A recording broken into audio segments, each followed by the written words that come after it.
Well, a rather short talk in which we go through some of the glaucoma management studies. So, randomized clinical trials are hugely important in all aspects of medicine, including glaucoma, and it really behooves us all to understand what we learn from these big trials. So these trials have created a foundation of information that supports the management of people with glaucoma, much more so than individual observations or small trials can do. And because of the care that has gone into these studies, the information that's come from them is very important for us all to learn.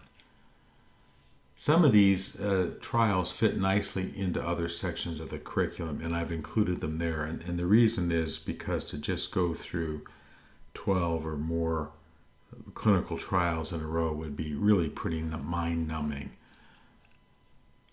Wherever I include them in talks, I put these little banners on the sides just to let you know that we're talking about a randomized clinical trial, and you really should try to wrap your head around these data because they are the foundation of our practice. So a recent paper, 2015, reviewed the clinical impact of randomized clinical trials in glaucoma. This is based on a survey of members of the American Glaucoma Society, so of course it's America-centric. Some members are parts of some of these trials. And they listed 8 randomized clinical trials in order of physicians' view of the impact that they've had on their clinical practice. So these are the 8 that were listed. Ocular hypertension treatment study, very important, and all the way down through this list. Most of these I've covered in other talks, and so I show you here, for example, OATS study we talk about in section 15, and you can see the list. There are 3 that I haven't talked about elsewhere, and so I'm going to talk about them here.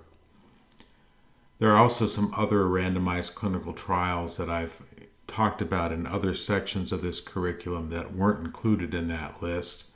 The AGIS study for looking at the comparison between using brimonidine and timolol for normal tension glaucoma. The fluorouracil filtering surgery study, which doesn't get referred to very much anymore, but it's really what opened up the whole field of using antimetabolites in glaucoma surgery. So it's had a huge impact on us, even though we don't use fluorouracil much anymore. And then a newer ongoing trial, the Ahmed-Barvelt comparison study. So those are all reviewed elsewhere. Now we're going to review these 3, Advanced Glaucoma Intervention Study, or AGIS, Collaborative Initial Glaucoma Treatment Study, or CIGTS, and then the European Glaucoma Prevention Study, the EGPS. The Advanced Glaucoma Intervention Study asked the question, is it preferable to use trabeculectomy or trabeculoplasty first in the treatment of glaucoma? And the design was that patients were assigned to one of 2 algorithms. They either received trabeculoplasty first, and then if that failed, they had trabeculectomy, and then if that failed, another trabeculectomy.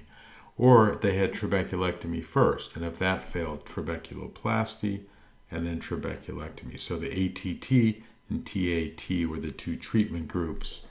And the answers were that in Black patients, the ATT sequence resulted in less vision and visual field loss. So for patients of African heritage, starting with trabeculoplasty was preferable to starting with trabeculectomy.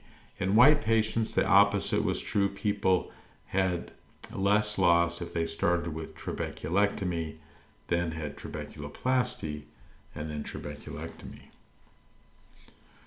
This study showed that lower intraocular pressure was associated with less visual field loss. People who had trabeculectomy had an increased risk of cataract formation.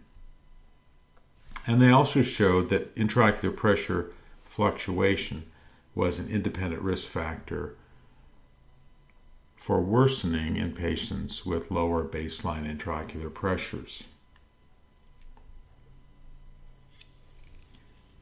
The Collaborative Initial Glaucoma Treatment Study, CIGTS, in this the question is it better to institute initial therapy with medicine or with surgery? And some of this came out of from observations in the United Kingdom, where they often would go to surgery first, that people who had surgery without having all of the conjunctival irritation of medications had a better outcome.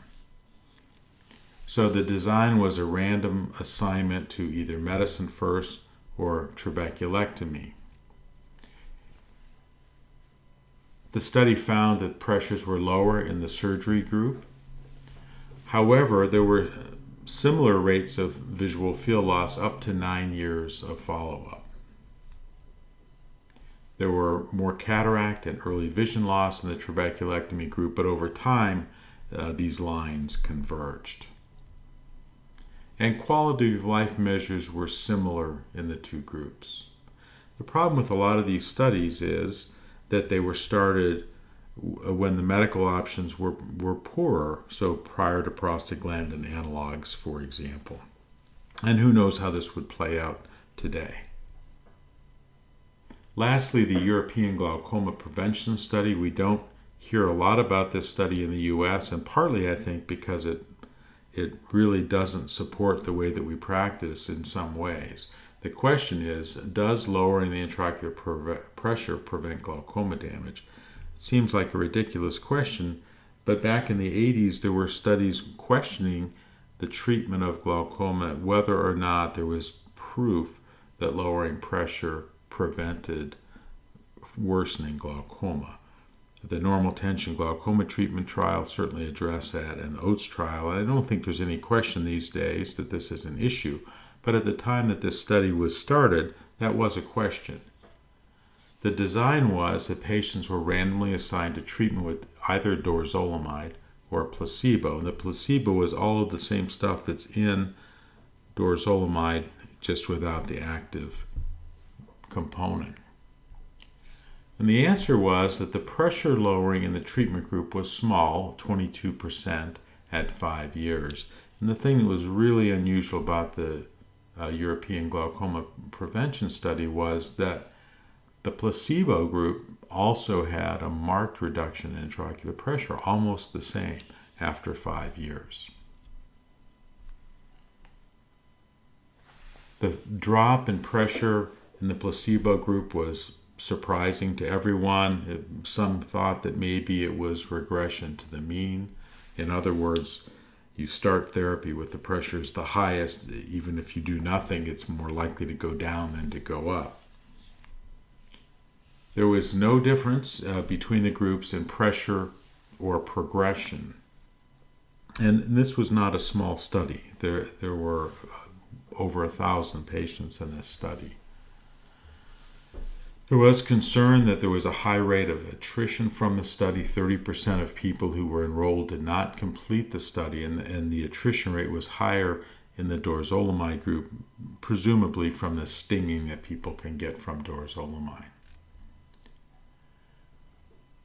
Because the design was similar to the OATS study, it showed many of the same things that the OATS study had shown. The risk that comes from having a thin central cornea, older age, higher pressure, larger cup-to-disc ratio, higher pattern standard deviation on Humphrey fields.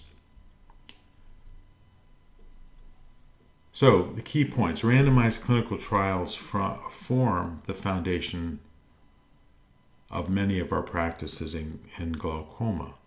It's important as a student that we're familiar with all of the major randomized clinical trials. The AGIS showed that there was a racial difference in response to trabeculoplasty or trabeculectomy. More darkly pigmented patients do better starting with trabeculoplasty, more lightly pigmented patients starting with trabeculectomy.